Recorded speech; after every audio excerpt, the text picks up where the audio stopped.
Thank you, gentlemen. A pretty back-and-forth win there, although definitely still a little bit more one-sided for Gravity. Do have to touch on the fact that that was the first Swain we've seen in NALCS history. Yeah. However, yeah, woo, made it. Locked it in.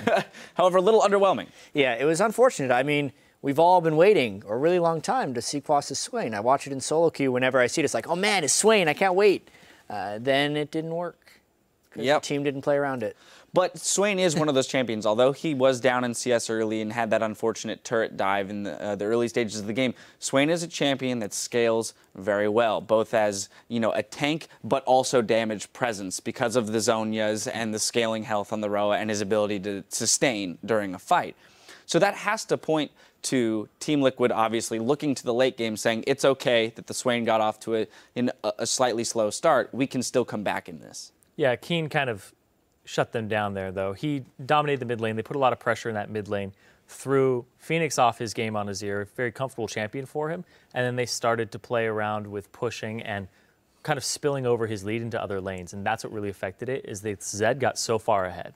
And Gravity is beginning to make a pattern of like violating teams that can disengage and killing them anyway. Because, I mean, if we go to kind of team comp school, and this is one of the issues that Team Liquid had, they have 3 knockbacks on their team to create sustained fights. The Azir Wall, the Janna ultimate, and the Trist ultimate. They need to use those. They need to disengage, right? They were using a lot of their spells to engage, which then allowed so much destruction from Gravity. I mean, they were playing it, Team Liquid was playing it slow for a long time, because you look at that team and you think, man, if this team goes late, there's nothing you can do to touch them. They're just going to sit back and kill you with their sustained damage. And they were playing it slow for a while. Then something like broke in their minds. They're like, we have to fight all the time. Yeah, we have a replay that kind of showcases that 35 minutes into the game. We're going to get that up onto your screen. And Jad, I'll let you continue with your point here because it does seem that Team Liquid is the aggressor in all these situations, and yet the fights are not coming out in their favor. So this is a strange one because Keen is looking to flank Team Liquid, so what Team Liquid should be doing is they should be pulling away from him, hope he engages, and then stand and fight your ground. Azir is a zone control champion. His little bird legs can only take him so far, so when they make him reposition once, he can't reposition again. Phoenix is in this spot now, and he is trapped. He gets hooked. Where are you going to disengage? You're trapped between these 2 walls now, so they're only going to be stuck in that corridor. They get completely collapsed upon. And it was their choice to do so. They thought they'd be able to catch the Zed.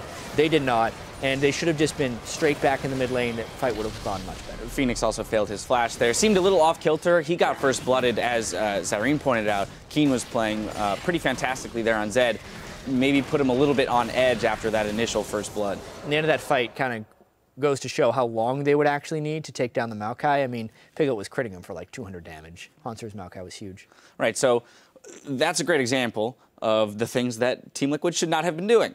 So how do we approach a team comp like this and use it effectively to still aggress around the map? Because you don't want to become complacent. You never want to be, you know, a non-threat. You know, so how do you play this comp in an aggressive manner without having to straight up team fight? So they have all the tools available to them to tower bomb. They have the Azir W, they have the Tristana E. They're able to siege these turrets down, and they have excellent wave clear. With this composition that Gravity had drafted for themselves was really hard engage. This team that Liquid drafted for themselves punishes hard engage by standing around turrets or taking fights in the jungle where you can manipulate the terrain with Azir. What you do is you wait for them to engage on you after you've been sieging and turret bombing every now and then. You then put up a turret, and you can Zhonyas and still have persistent damage from the turret if you're Azir, or if you're Zhonyasing as Swain, you still have persistent damage from your Ravenous Flock. So this team composition definitely punishes you for engaging, and they get to pick their engages by disengaging with the knockbacks that you mentioned before. Yeah. So they either take it by a dead turret while sieging, and they can just keep going up, or they take them deep in the jungle where they can manipulate the terrain, like I said. And they did it once. They had one good fight. And it kind of backs up our point a little bit of how, if they can control the zone, instead of running to a spot and fighting right away, that it can go much better for them. They were down, what, like 8,000 gold at a Baron fight, and they won the fight, even with Piglet getting hooked. We have that replay, so we're going to get that up, because it contrasts very well with the previous point. So 44 minutes into the game, take it away. Yeah, what you're going to see here is a hook comes out from Bunny Fufu. Giving Bunny Fufu Thresh is actually a really big deal here. But they start this fight off, and manipulating the terrain with this composition is really big. But you see right there, throw them off to the side. These guys can't get into the fight anymore. Phoenix goes to safety after this and continues to put out damage after the Zonias. They have essentially just ripped the composition of Gravity in half. Cop and Keen are not a factor because Dominate and Phoenix zone them off of it. So this was how you're supposed to play this composition, but the gold difference is what played the biggest factor here. If not for that unfortunate hook there on Piglet too right at the end, it could have been an even more one-sided fight with the damage that would have come out from him. They do come out on top originally, like 3 for 2. That's a great fight when you're 8K down, even more than that at this point, I think. But that's how you're supposed to play this, and they didn't play to that early enough. And even just looking at Gravity's comp, and this is always something that blows my mind too, is this is a comp that if you let them get ahead, they can run away with the game. But the fact that they are all physical damage threats against a team that is going to buy Zonias, they're also going to get a tanky Jarvan, you can eventually outlast them and just deal sustained damage. And this team also itemized first for magic resistance on Gravity's side. They weren't looking to deal with like diving a turret. They are not suited to dive a turret, and you punish them so much for that. And I'm just going to stop going on about that. It was the strangest thing. Like, the game played out not how it should have. Right. Because there should have been an emphasis on Gravity to end the game. They're the team with the burst damage. We're going to keep talking about these team comps anyway because they have interactions that were not being respected. Well, the game was not won or lost by the team comp, is the point. They were won and lost. It was won and lost by the way that they were played. Yeah, so looking again at Gravity, they have a lot of burst damage. Graves, Zed, Vi, they're the pick comp that wins fast and quick impromptu fights. Whereas the Swain, Azir, Tristana, there's no burst damage there. That is literally just sustained damage.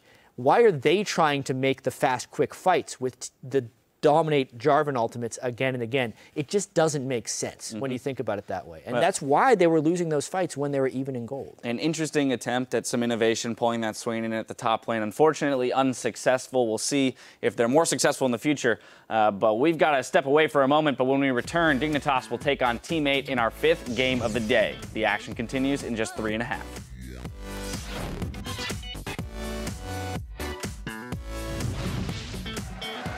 Up next, we've got Game 4 with Gravity taking on Team Liquid. Gigantic dive on this one. Dominate is around, but the damage output looks like it's not enough being done. Special knocks the team into the turret, and they will pick up Hanser. And they go in on this one. Still got a turret, though. Bunny Fufu's going to go down, just does not respect the turret, but Saint fires back. Had a flash. Triss in the pit, Triss in the pit. Triss. They're both in the pit. Kite back a little bit. Kite. Oh, I'm on Triss. Kill these guys. Nice. Getting caught, and they will start the battle. How much damage can Special and the rest of this company do? Looks like the jungler's going to fall right off the bat. Quas hooked in. Does Zonia's in time, but it's a 5v4, and that is the game. Gravity takes a win, improves to 4-4.